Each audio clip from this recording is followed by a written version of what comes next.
kid who's spends their time on social media, on Facebook, on Instagram, on TikTok, and reads all these comments, what's the first thing they're going to think?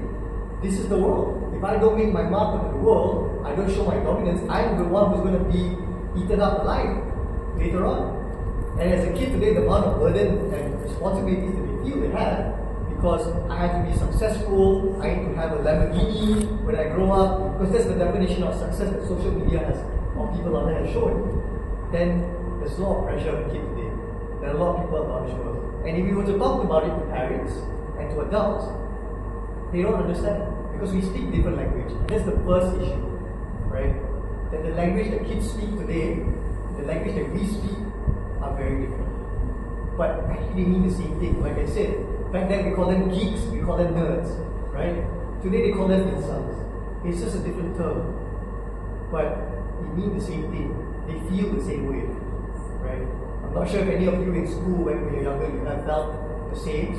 But that's exactly what your kids are actually, or most kids are now facing. They feel isolated, they don't know who to talk to. And especially when I was gaming when I was younger, there are single player games where you have to overcome obstacles for you to win something. But today when you play online, the words that come out is like, oh, you can't do this, you're a loser, you're a noob. Right? People immediately just bash each other because that's the culture online, right? The culture online is that, look, I'll just say whatever I want, I'll say bad things, violent things to you, and I can get away with it. And so the question I would like to put forth is that how can we as adults also think about how we also act online, because in the end, that's a representation of how society is. If we ask what's the issue here, I think one way is society where we all put online as well. So that's a bit of a story about me. And I think people see me today, they don't think that I had that kind of past. Absolutely not. Right? No. But it's a fact, it happened to me. When I got to high school, I learned consequence. Right? I got called to the principal's office a lot. And my mom told me that don't get into fights anymore. In high school, it's different, it's serious. You will get kicked out. And if you get kicked out, your family name is ruined, your life will be ruined. And that image stuck to me because I don't want to live a bad life. I want to have a good life. I want to go travel and there's aspirations and ambitions too. Right? And so that stopped me from acting the way I did in primary school. But I hope kids today also have, I don't know if they have that either. I don't know. Because even my own brother, who's a Gen Z as well, I'm still struggling to communicate with him. Right? It's not an easy thing.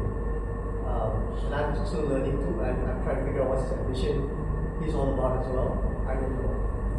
But that's something I hope we can discuss today and try to figure it out. So if that's a little bit, I hope you enjoy our life today.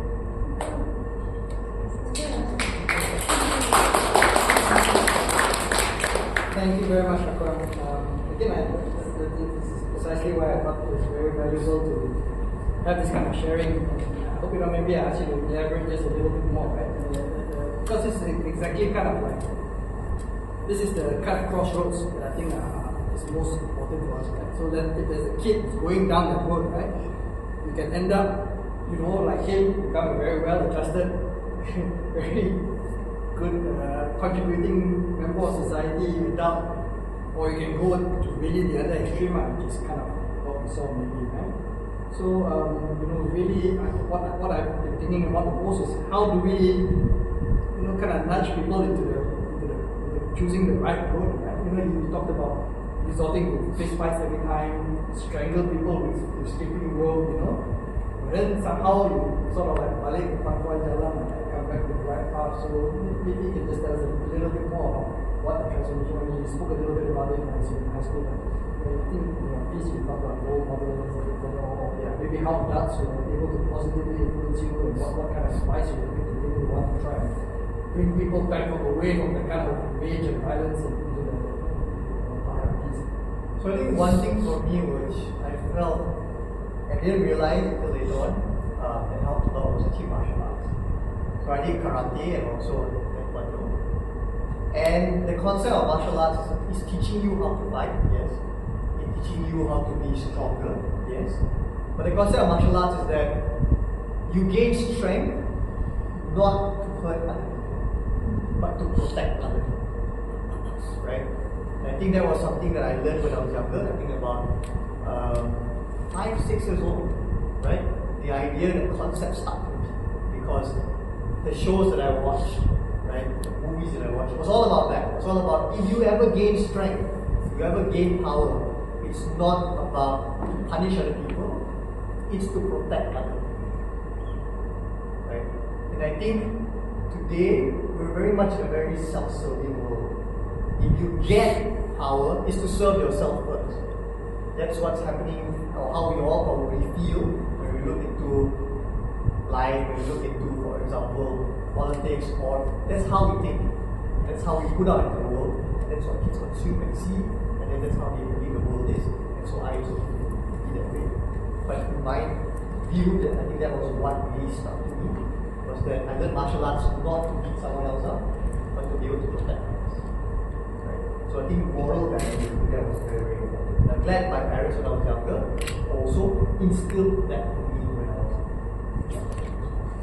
Thank you very much. So yeah, this idea of instilling ideas of mobility, positive way to channel that kind of like energy, anger. Because it's perspective, right? I can have two different perspectives. I can say hello, one word, but depending on how you feel, you'll see my hello differently. And same thing, depending on how I feel, I could translate the word hello very differently, like hello or hello, right? Tone matters. And I think that's, like perspective, being able to teach kids that's a good perspective as well. It's a different perspective. All of us, experience anger, sometimes get violent urges and things like that. Right? But how can we channel it? Right? How can we push it towards something that's in the service of others, to protect others, to get the kind of pride we're able to protect others as well, right? A sense of self-worth and well-being. Thank you very much, Akram. It's really very helpful. Okay, so now the